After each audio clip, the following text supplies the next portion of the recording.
Hi, and it's Matt from CBD Genie. And Jonathan here as well. Okay, so we're not talking about products as such, but we thought we'd put a little video together and just talk very briefly about the FSA and what's been going on in the world of CBD.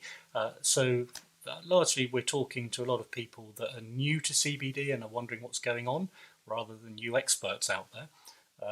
But in summary, should I give a summary? You go ahead, because I don't know what the hell you're going to say. You know what I'm going to say.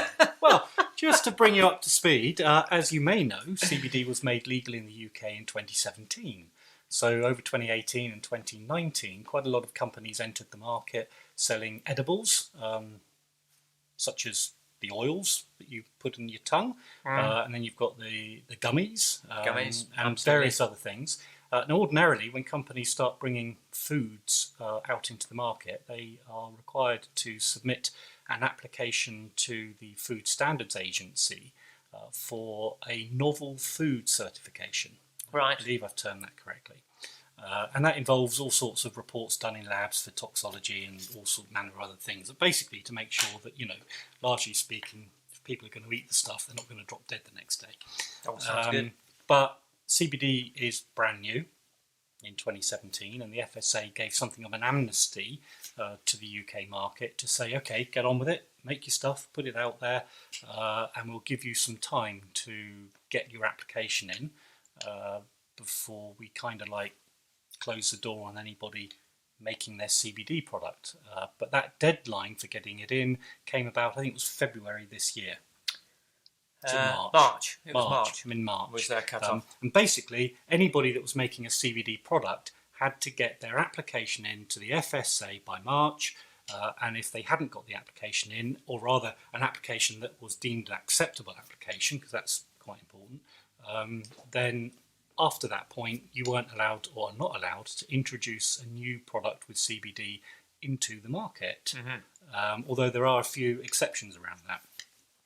So what happened then is the deadline came. A good number of companies got their applications in, but they weren't deemed of high enough quality, so they were rejected. Some companies just didn't get an application in, so found themselves in the situation of not being able to sell their product. And then a stack of companies did get their applications in, and the FSA released a list in April of those companies, and then a final list in June, rather the end of June, which gave this sort of definitive list of products and companies that could be producing and then selling CBD products. So that kind of, I think, brings you up to speed as to where we are at the moment.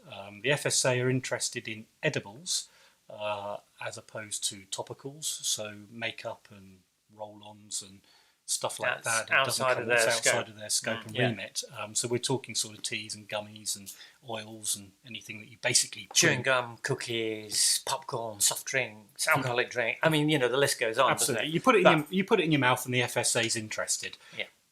That needs context, doesn't it? But you kind of know what we mean. Now there is the loophole is that there are kind of like two processes for extracting the CBD. Not going to go down them because it's hyper confusing in a sense, but there is a method which involves chemicals, and that's the one that the FSA is interested in. But there is a method of extracting CBD from the plant which is called cold press, and that's sort of, well, basically you're squishing the flowers and squeezing all the oil out, and the FSA are don't have a remit over cold press produced CBD, so that's kind of like separate from what's going on in a way. I think the distinction there is basically if it's cold press, you're not actually changing the compound itself. You're not putting an artificial process in it. You're purely, like say, extracting an oil that's a natural product. Where you get into using chemicals, you're effectively changing the product. And that's where it becomes novel food. It comes under their umbrella. Potentially changing or potentially influencing it, that then it's like, well, okay, now we need it to be checked to make sure nothing has happened to it that's going to be toxic to people. But yeah, the cold press sort of gets around it a little bit. But it's very much a niche area within a niche market at the moment. Or it's becoming less niche, I think. But what that actually means is to those people that sort of are hesitant about taking any CBD product because they believe it to be unregulated, up to now it's kind of like a fair statement. I know several people have said to me, I wouldn't touch CBD, it's unregulated, I don't know what I'm eating.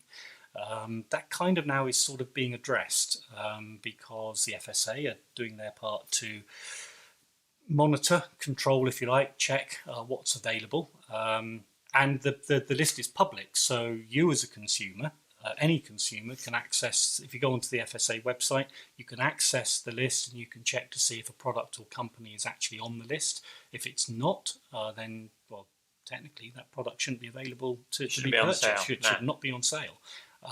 We're not saying that there's anything wrong with that product over and above any of the products on the list, but we now have a regulatory sort of procedure.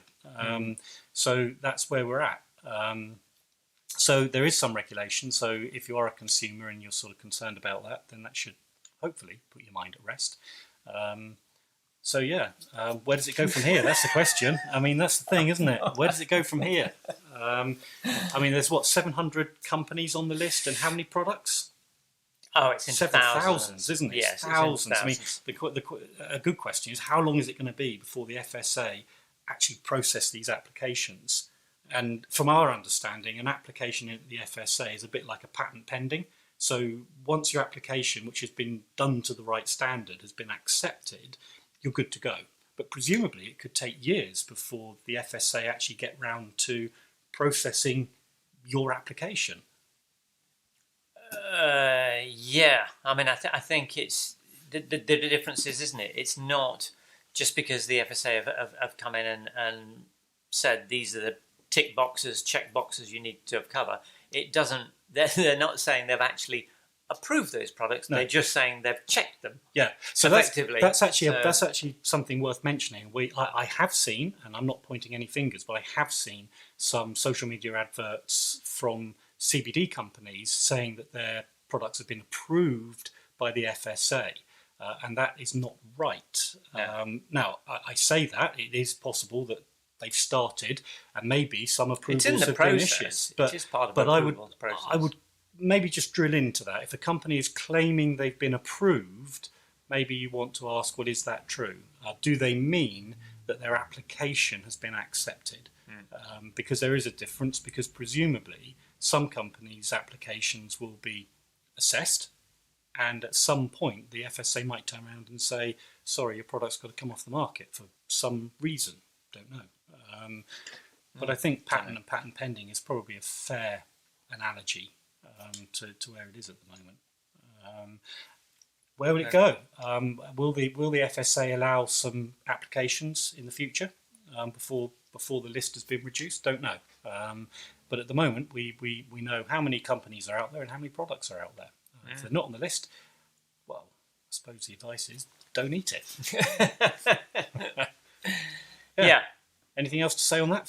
No, that was a ridiculously waffly video. Yeah, it seemed to go nowhere. It probably went nowhere, but we felt we maybe had to sort of just say something around what's going on with the FSA list, because I think we need to do a new version of this. No, I think this is fine. Well, actually, do we need to do a new version? Make a comment. Give us a follow and comment, and just say whether or not you think we've been too waffly. If you think we're too waffly, or I'm too waffly, then you can say he lost track. Yeah. Okay. Anyway, that's this episode. We'll see you next time.